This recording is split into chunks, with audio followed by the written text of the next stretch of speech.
excited to be back with you and a beautiful guest. Oh my goodness. So Beautifully Made is happy to have Lizzy Flanagan with the Good Dog People. Oh my goodness. I'm so excited to have you, Lizzy. Thank you so much for joining. I am completely delighted to be here, and I'm so glad we were finally able to do this. I've really been looking forward to it. I know. I am just, yeah, we just have so much to talk about. This is probably going to be a very long episode. I just am so excited to share how we met Yeah. and the connections that we have and how Lizzy has personally inspired me. But I Mm. know we always want to talk about our doodles too. So if you check out Ela Levy's prompts for June. We're on our last one, and it's Lily for Friday. And it's so funny because now I'm thinking, do I sketch and doodle my cat Lily or the flower? So that will Oh, I come mean, about. cat lily, right? I know Gotta a be the cat. cat I got it lily. exactly. Especially now, I have sweet Lizzy here today. So Lizzy, I want you to introduce yourself to everyone, and please share a little bit about your background. I know in creative Yeah. aspects. I love how your doodles and your artwork Mm. coincide with your dog training. So please share what you do and a little bit about yourself. Sure.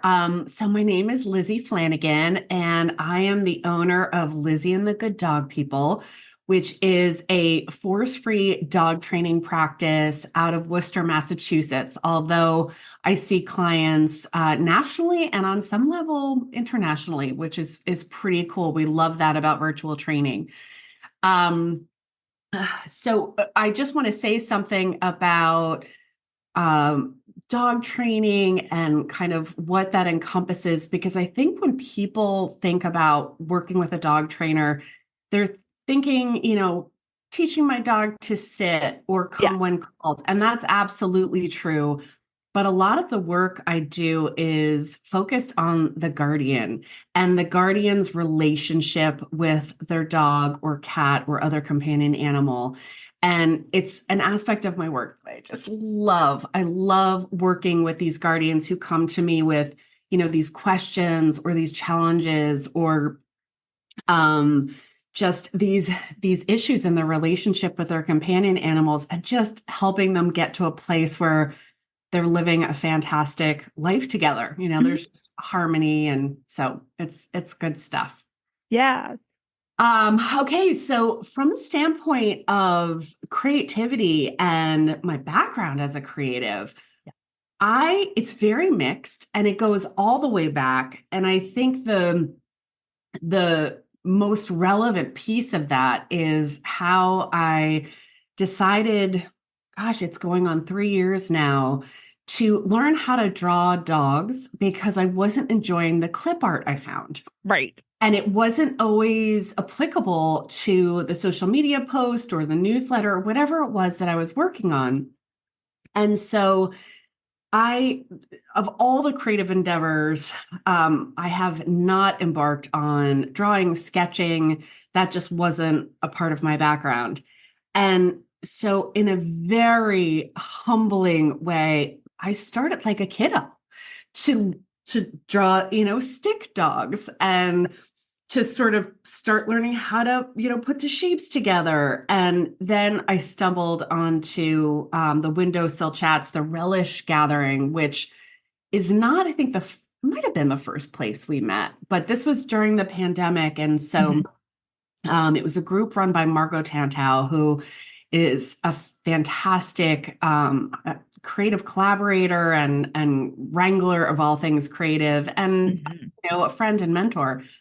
And just joining this group of artists in this very kind of beginner moment was so powerful because I felt lifted by this group and felt so able to start doing this. And so little by little, I just started drawing dogs and sharing them via my posts at Instagram. And then in some cases, kind of making comics in the traditional sense where Right. There's a speech bubble and the dog is telling us something, which I wish they could do, but they can't. They don't I know. have that voice. So sometimes I like to give them the voice that is science-based, right? That is sort of what I have observed in a dog and their Right. behavior, and just to help guardians kind of see things from a different perspective, really putting the shoe on the other foot so Mhm. that they have a better sense of what their dog might actually be experiencing, feeling,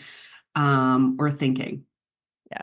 It was just so endearing, and I love your style, and it's just darling how you've taken these really important points, and you're kind of like giving them a creative spin so it's easier to remember, and just it's just so sweet. And so I just love what you've been doing, reiterating your training in an art form.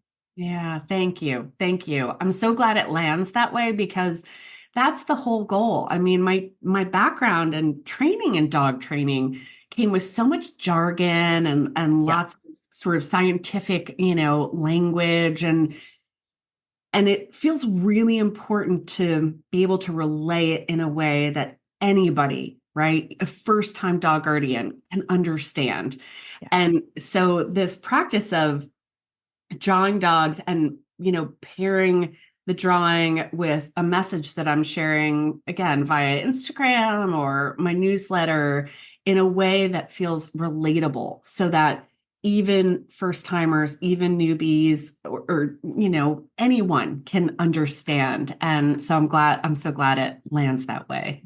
Yeah, it certainly does. So I'm really excited to be able to share with anyone who doesn't know you all that you offer. So that's definitely going to be in the show notes, how to get onto your newsletter, how to find all of your social media profiles. And it's just phenomenal. And I love that you can do this remotely. You don't have to be Yeah. in a certain location. You're able to, provide this training, like you said, even internationally, which is terrific. Yeah, it's really cool. And, of all the times I launched my practice during the pandemic. I I mean, know.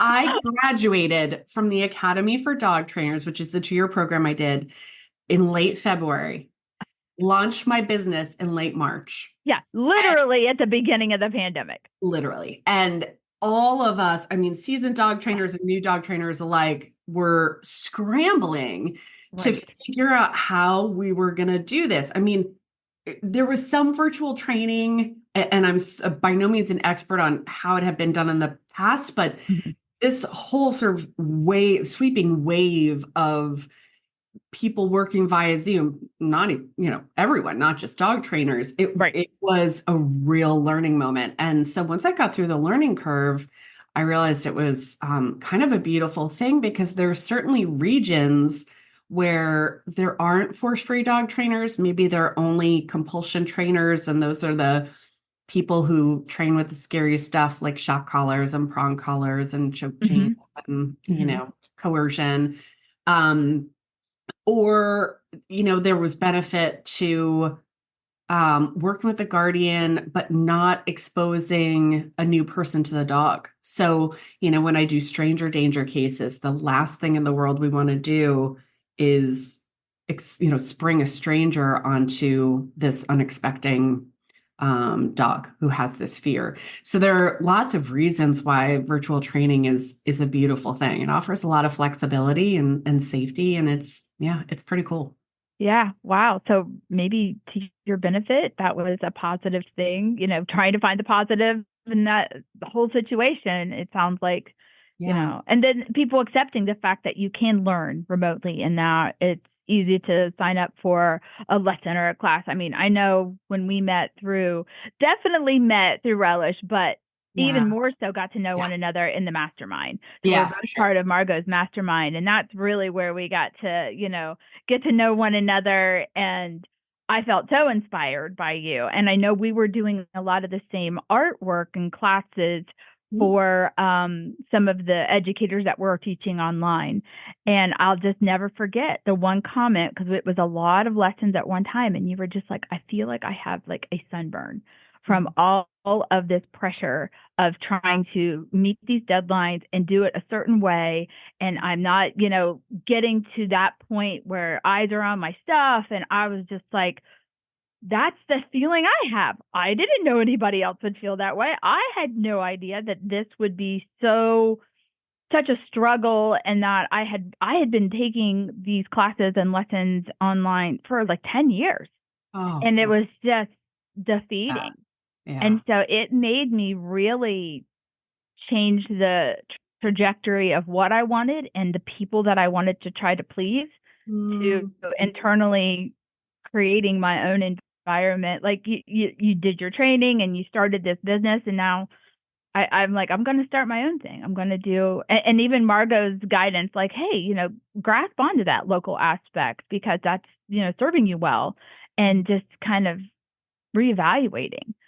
And just, that was a powerful group to be part of. And so I mean, really, your words were some of the first ones that made me like stop what I was, thinking I was wanting to pursue, and really think about, who am I trying to please? yeah. Yeah. Thank you. Appreciation Oh received. my gosh. I mean, it really did. It did change everything that I thought I was trying to, you know, gravitate towards, and what I was, and then seeing the changes that are happening now with that whole environment, I was just like, man, it was meant to happen. Yeah. I'm so glad I shared that in our group. That felt so safe. It felt so It safe did. to share things like that. And this is what I love about community, I know. right? When we're in community with each other and sharing our experiences, personally, it's so, what's the word? I'm able to give myself permission to learn from my peers Yeah. and my friends, right? So, and make different decisions, and then feel like I can come back and share what I've tried, share what's happening, and know that there will be support for me. I mean, it's game changing. And Yeah.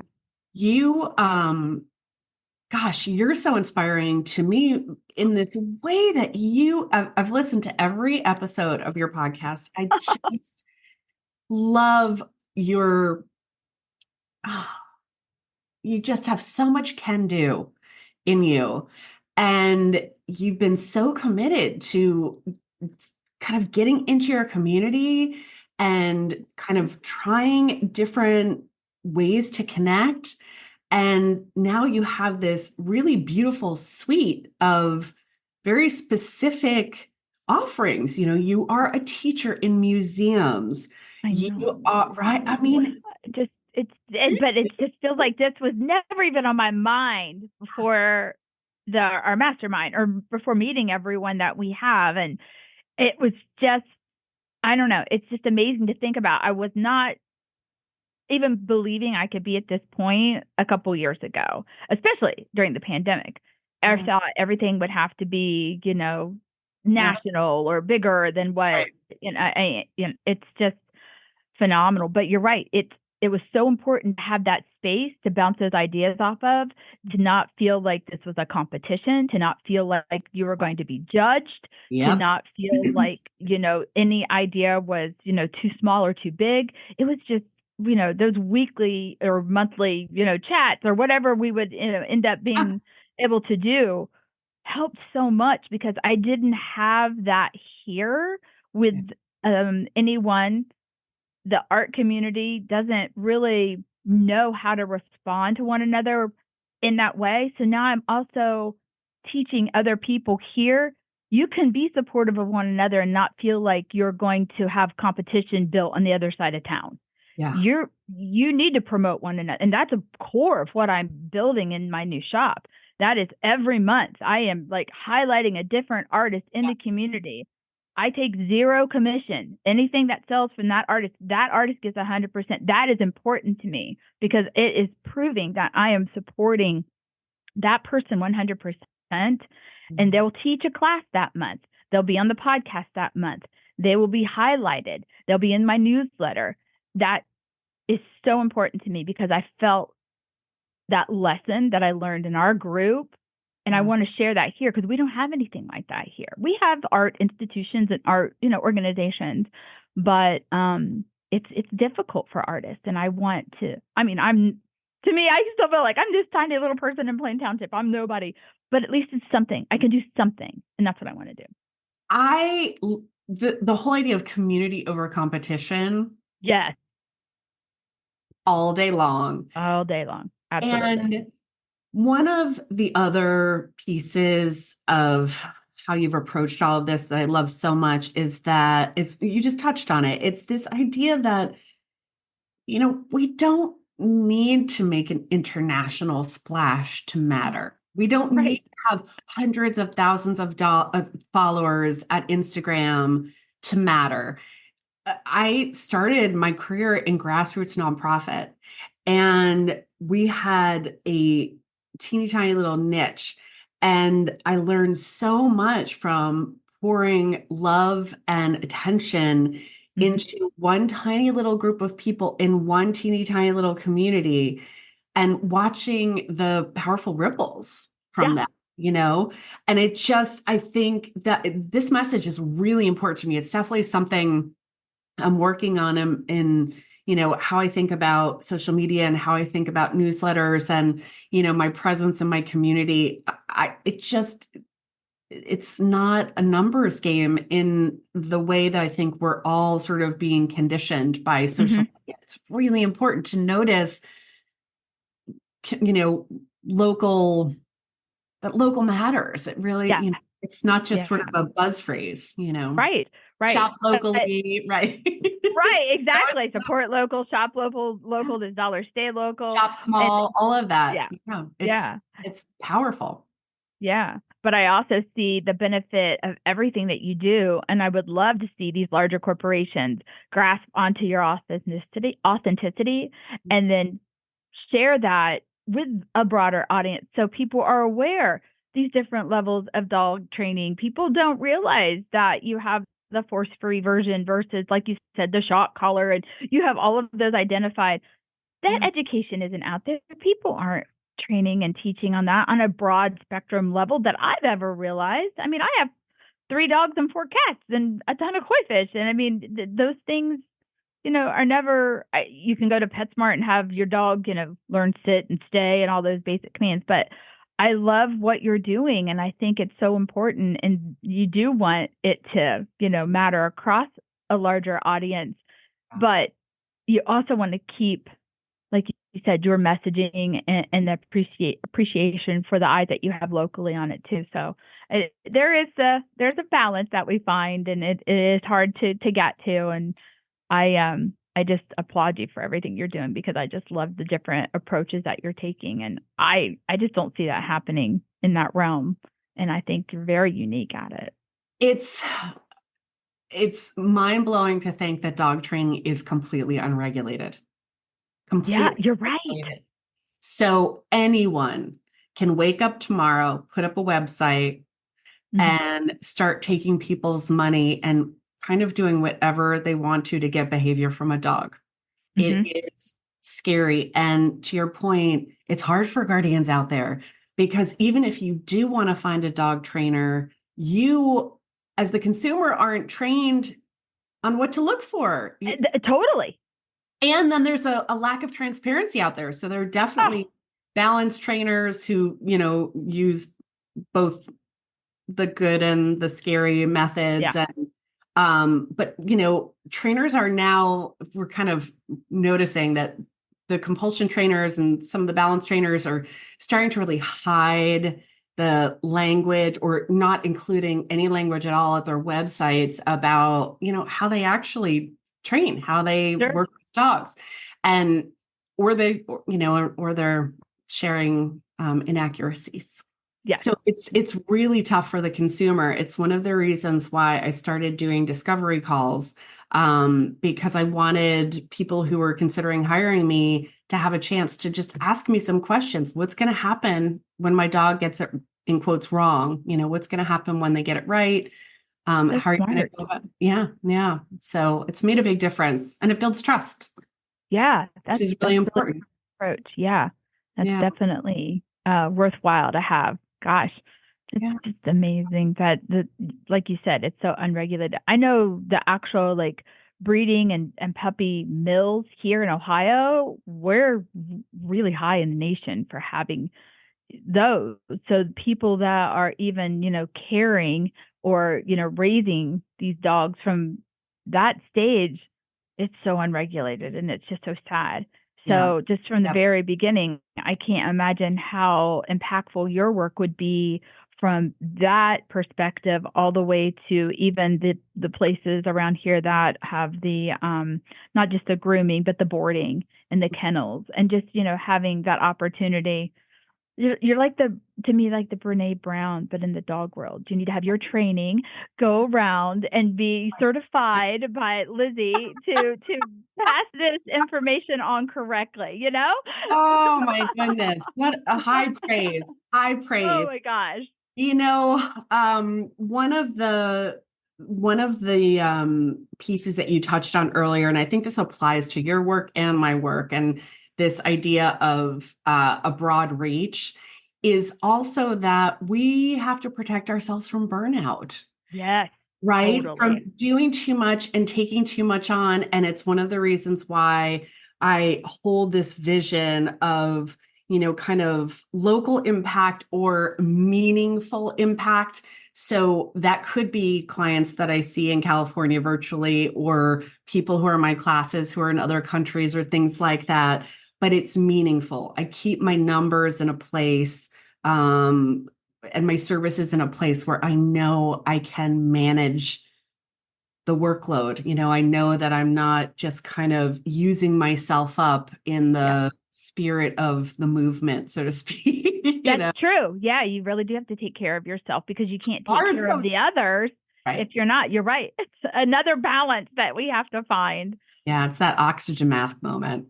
Totally. Yeah. Gosh. So speaking of that, what does your typical class look like? Like, do you have these during certain times of the year, your sessions? Explain your process. Explain how somebody can look into joining your group. Sure, sure. I love this. I work with people a few different ways. So I do one-on-one sessions, and that means that I'm just working with you and your dog and potentially, all the family members in the home. And if we're working on manners type behaviors, sit down, stay, coming when called, all of that sort of stuff, I can come to your home. Or we can do it via Zoom, where I have a 2 camera setup and I demo with my own dogs, and then I coach you on how to do it. It's a ton of fun. So that's one way. And I actually do something that I love called day training, where a client will hire me to come into their home and work with their dog, either while they're at work, whether that's, one room away or in an office. And I just work with the dog, and then I report back to them on the progress Oh my gosh. and how to honor the steps between sessions. And at the end of that process, usually it's a 5 session package. We do a transfer session where I come and I work with the family or the guardian on how to implement these new skills that their puppy or their adult dog has learned. And it's a Lizzie, I love that. I love that you're like training the dog, and then you're like, okay, you're ready. Now let's get your family. And then you It's a blast. One of the things I love about rewards-based training is that it all feels like fun. It's safe, right? The dog is never in a position to be afraid or worried. I mean, if we're working with a fearful dog, then we're not asking them to train, right? We're going to take care of the fear first. So we're talking about dogs that feel good, that feel yeah, safe. yeah. And it creates this beautiful communication. It's basically a language, right? Oh my So gosh. these cues that dogs learn are just, ways that they interact with their people safely, humanely. Oh, They don't have to worry when their person says sit that something bad is going to happen. Or when, their person calls them with a recall coming when called, they don't have to worry that something bad or scary is going to happen. They know that there's a beautiful treat, maybe some pecorino romano or some smoked Gouda Yeah. when they do this skill. So it's Oh. really, really fun. And I do a lot of fear and aggression cases, and Mm, that's a very different thing. That's where we are working on, in the case of fear, helping the dog feel better. We're not asking them to learn random skills. We just want to set up the environment so that they feel okay. And in a lot of cases, that's management. So, management is just prevention, making sure that we're not exposing the fearful dog to more, environmental stimuli that are going mm, to exacerbate the fear. We're going to protect them from new fear.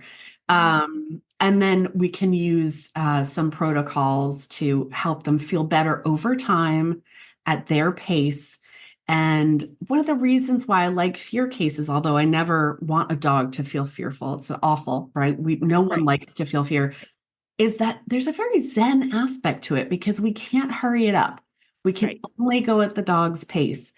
And gosh, I have a special place for my fearful guardians because they are just, it's a marathon and not a sprint. Yeah. They just are in it day to day. And so that's sort of a glimpse of fear. And then what aggression is a very different thing. So aggression can look like a dog with a bite history, where we're doing some muzzle training. It can look like dogs that fight with other dogs or get into argue. I like the word argument, Yeah, yeah, where they're sending the dog to the emergency vet for sutures and antibiotics, that sort of thing. yeah. So aggression, there are a lot of sort of different aspects to that. But strangely, I do like fear and aggression cases. I find them incredibly satisfying when Can the imagine. guardian is on board with doing the things, Yeah. doing all the things. And then I teach two classes. One is called Recall for a Meatball, and that is a Wow. fun. That name comes from a hashtag I created ages ago with my dog Tildy, who came to me with myriad issues. And teaching her recall was just a very I wasn't a trainer. And anyway, so yeah, it was recall for a meatball. So that's where we work on coming when called. And it's 5 weeks. We meet, 5 consecutive weeks for about an hour. I love this class with my whole heart. I've been running it for 3 years. I've had Oh, hundreds of students come through from all over the world. I Mhm. love it. It's really cool. And it's a small group setting. And we meet each week. We actually don't train the dogs in class. We Oh, go over all the sort of foundational pieces, and then we meet each week to talk about progress. And the participants can reach out to me between classes, and I offer office hours, and oh my God. they'll send video clips and tag me in things at Instagram. And I love that. it's incredible. The thing I love about that class and Triumphant Teens is that once you go through the class, you're always welcome to come back as a drop-in. So if you just need some additional support, you can Oh, pop in and, just get a little moral support and guidance. And then the second class is Triumphant Teens. Canine okay. adolescence is no joke. It's really hard on guardians. If they have a puppy, Hmm. they've had their dog since puppyhood. Puppyhood is hard too. They Yes. get through that, and all of a sudden they're like, "What in the world is happening? Is this my dog Like, now?" I'm start calculating the dog years. Like, how old are you? Like, what's going on? It is really a lot. And canine adolescence can start as early as 6 months and go Oh to my as just goodness. 3 years. It's not as well defined as the socialization period. Okay. So it's usually some chunk of months in there, but it's really hard. And canine adolescence parallels human adolescence in some pretty hilarious ways. Poor decision making, over the top responses to things, new fear, just, being really needy and at the same time, or in the same moment being really newly independent. I mean, there's just a lot going on. So I wanted to build a class for these guardians because if you look at the shelter and rescue populations, Yeah. look at the age of the dogs, you see a lot like 9 months, 9 months to 12 months, and, Oh my up to gosh. like 2 years, right? And then, of course, we have the puppies, and then we have the dogs who are a bit older. But because it's so hard and because it's such a confusing phase for guardians, their dogs are often surrendered. Yeah. Good Or point. yeah, That is such a good point. yeah, they think, oh my gosh, I don't know what to do with this dog. This is not what I signed on for. And they don't have the resources to address what's happening. And Yeah. really, I mean, the dog needs a lot of understanding and patience and compassion while their brain is, wrapped in this adolescent scaffolding. Yeah. Um, but the guardians just need a lot of support. And so the class is part, information and education, and part support group, part like just come and say how hard it is. I'm here for it. I got, Yeah. you know, yeah. Yeah. Talk Oh my about goodness. how your teenager's driving you bananas, and but That's true. let get you the support you need so that you don't want to drop them off at the shelter. Yeah. Yeah. And I'm sure you have worked with all kinds of breeds across the board. Yeah, I mean, it's an interesting mix. And I will admit that I do not consider myself a breed expert yet. Mm-hmm. When you think about, you know, this species, I mean, we've got Chihuahuas and Great Danes that are the same species, and then we've got everything in between. So even though I've been doing this for 4 years, and I've seen hundreds of dogs at this point, many of them have been breed mixes. Oh yeah. And if in terms of purebred dogs, I mean, I've seen many breeds, but certainly not all yet. I Yeah. mean, Yeah. I've there have been a couple where I've had to really do some homework. I mean, I always do prep before Sure. session. But I'm sure there's some that are just so unique that you haven't ran across them yet. And so you really want to do some research and, don't we all? And I can't imagine trying to, as a guardian, when we got our dog Mhm. rescued, two Yeah. beagles, and the mixes that I mean, I never did the DNA test or anything, and those Yeah. ornery little boogers like to escape all the time. And yeah, I had GPS collars on them so I could track them if they did escape. If it's just, oh yeah, they were something else. But I'm like, okay, I think there may be a little basset hound in this one, and her little ears were really long, and she tracks everything. It's just, guessing. So yeah, it's hard to say. Okay, then if there are mixed breeds, which breed is more dominant, and those Yeah. characteristics come out. So Yeah. I appreciate and applaud you for doing the homework that I'm sure that you have to do. Yeah, and the cool thing about the way I was educated is that it, though I want to honor maybe the needs of a specific breed, right? Like if they're bred to forage or Mm-hmm. to, track, we want to find them some legal outlets to do that, right? From a welfare standpoint. Right. But there is no breed that like needs a heavier hand or can't learn to do, a particular skill like recall, that sort of thing. And there are all these points in between where I can help a guardian set themselves and their dog up for success, right? Yeah. So that they're keeping their expectations in a realistic place. We're using management to prevent the dog from rehearsing unwanted behavior, that sort of Right. thing. But, I like to just kind of keep learning. And I know that that's a value of yours too. Yeah. So Oh yeah. when a breed comes across my desk that I just don't have a lot of experience with, I'll do some reading. I might even, talk to colleagues or go into our Academy for Dog Trainers space and Facebook where we share a lot of information. And just make sure I'm as prepared as possible, to Sure. support this. Yeah.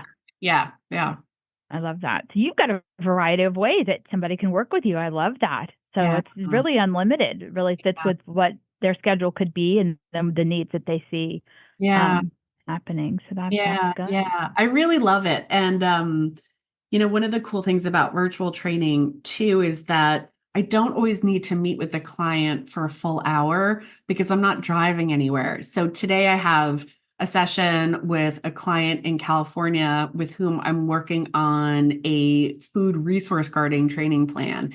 And Oh, we're going to meet for 15 minutes just to go over the next step of the training plan so that she has my support. I have eyes on, but we don't need to spend a full hour, right? The session's gonna, the next step will be done in about 15 minutes. And then I always send my clients notes and oh, wow. recording. They get a copy of the recording. And so it provides a lot of flexibility, Sure So does. yeah, it's really lovely. I'm a Yeah. fan. I Yeah. love that. That's awesome. And then I know on the creative side, another friend of ours, Brenda Olson, she has Oh, some of our cards, and that your Brenda artwork is Olsen. available on Blueberry Road Yes. group. Yeah. Yeah, her Yeah. card store. It's So really sweet. sweet. Yeah, Brenda, I know you've talked about Brenda in the past, and Hmm. Brenda Olson is just, I mean, she's just wonderful. And at the end of our mastermind, she invited us all to share a few designs with her, and then she produced cards with I our, know. I mean, And it's then she just, lets us know, hey, this is being sold and it's going in this shop in this yeah, part of the country. And I'm like, you are the cutest. I love you so much. it's, I yeah, know. it's so positive reinforcement, right? So Yeah. so, she'll reach out and say, yeah, here's an order that's going to Arizona or whatever. And I mean, it's just so sweet. I'm working on a few new designs for her. Well, Um, good because I hadn't told you I bought my stock for my store and picked your designs that are going to be sold in my store. So through Brenda. So I'm very excited. Yep. I are trying to grab all of the gals that threw their designs in. I So love I know. that. I I know. love that. Is it okay if I ask you a question, even though you're the Absolutely. So, how are things going with the shop? Are you feeling supported? I mean, when you talk about it, I can hear you smiling ear to ear. How is everything going? The community is phenomenal. Oh, There are so many people that have reached out, so excited about it. yeah. The artists that want to be in the pop up gallery, I have a form on my website. I get requests every week about people that want to participate. I have had people that supported the Kickstarter that, even though it didn't go through, still help support me. Uh, with their donation. And I was just like, you guys, that Yeah. that that wasn't and I just makes me want to cry. And then my husband, oh my gosh, he has been super supportive, and we're because we're doing this all on our own. So we're painting everything, we're building everything. Um, just it's all coming together, and I'm hoping by the end of July that will be the grand opening. But people in the community, when I am out doing the art projects that I'm doing, want to sign up for classes. What classes am I going to have? Want to have the Oh, celebration room for birthday parties. yeah. The Plaza restaurants are so excited about me being there, and I can't wait to go to each one and collaborate with them because they make different things, all of them. I have a Mexican restaurant, I have a pizza restaurant, I have a Italian food, and I want to go to their owners and like, okay, let's collaborate. So if I put together a pizza party package, you'll provide the pizza. You want to do like a lasagna Italian night, we can have that because the celebration room can seat up to 20 people. So if somebody wants to have a birthday party and have a taco bar, right there, right here in the plaza, and I can support every business. And there's a Dora, so people can walk around, drinks, waiting on tables. They can stop in. I will have a whole segment for pop up or pop in crafts. So you Yep. can just grab a craft, sit down at the art table, and make it with like your friends while you're waiting on your table next door. And so it's just so exciting because there's so many ways that the community will be able to participate, especially with the art lessons. One gentleman that wants to, he's an artist and he wants to display. His wife does what I call, when we were talking, I said, she does the lost arts. She wants to do a class on how to can and like how to do, I I know. love So I'm going to do like a that. whole series with like her. I was like, this phenomenal people. Wow. And then I would tell people that and they're like, I would sign up for that in a heartbeat.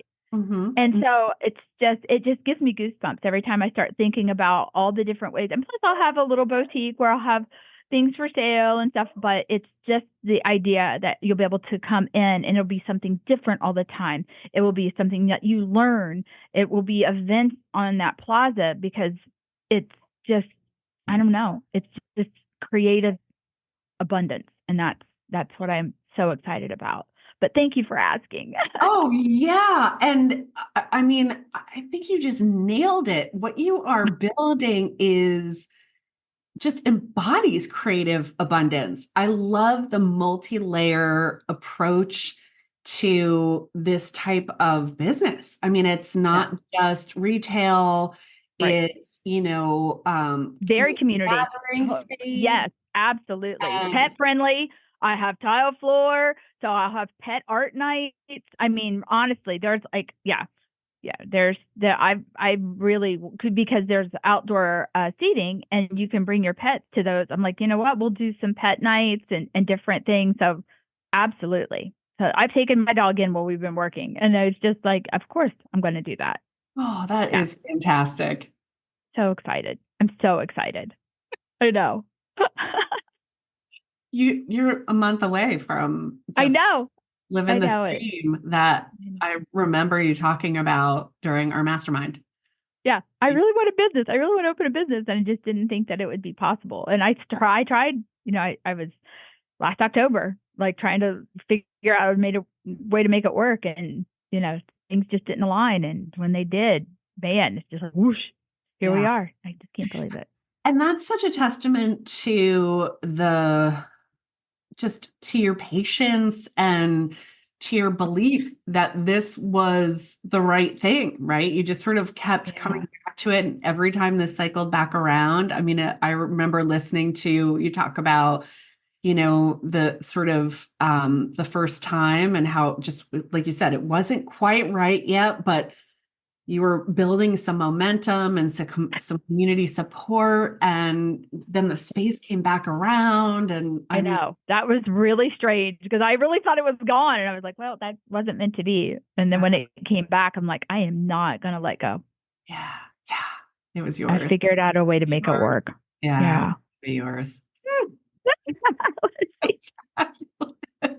Oh my goodness. So, so exciting. So, where can everybody find you if they want to sign up? Yeah, sure. My website is thegooddogpeople.com. And my Instagram is at Lizzy, Lizzy, and thegooddogpeople.com. And I do have a business page for Facebook, but I Yeah, post there, but I would say Instagram, my website, oh, and my newsletter. I am really having a love moment with my newsletter. I'm good. starting to send them more consistently and enjoying building them. And Good. I love the community around my newsletter. Yeah. So I'll make sure that we have the links in the show notes, plus the link to sign up for your newsletter. Right. And also another little surprise I haven't told you. For my July newsletter, I am going to gift a winner a consultation. I know that their value is like 175, I believe. Is that it? Your initial Yes, consultation? yeah. That is going to be my newsletter giveaway for July. I want somebody to win a consultation with you. And so they will have to make sure that they want that with their dog and they mark that. And then make sure I'm not going to give it away to someone that doesn't have a dog. But Yeah. yes, that is what I'm going to do. I want to do that and Wow. support your business and get somebody in front of what you do and share that because that, again, is in my heart to do, and I want to support you in every way, shape, or form. And I think that That, that would be phenomenal. that is incredibly generous gift for your audience. I love that somebody could learn something as phenomenal as what you're sharing. So I'm Wow. so Wow. happy to do that. So I'm touched. I'm touched. And that guardian will be in very good hands. I know, and they can be anywhere. That's what's so great. You have it set up; they can be anywhere. Yeah, yeah, yeah. Oh, I'll have to make sure I share a link to your newsletter. Yes, yes, because That's that is great. definitely something. All they do, they don't have to do anything else. You don't have to buy anything. You just sign up to get a subscription, Yep. and I only send one a month. And so the July issue, that will be the giveaway. So they'll have the whole month to sign up. But yeah, Oh, wow. Oh, yeah. the Uh, loveliest. You really are so lovely and so generous. Your community is incredibly fortunate to have you there. Oh, thank you. Yeah, So these, we are going yeah. into the 4th of July. So do you have a special hint for all of us guardians with our animals? I know that that is a very scary time for our dogs. It's scary time for dogs and veterans I and know. I have wildlife. both here. No, I know you do. I know you do. Hmm. There are a few things I advocate. Um, One is, and this may not, the timing of this may not work, but if your dog has sound phobias, right? They're very fearful of thunder or fireworks or other Hmm. sounds.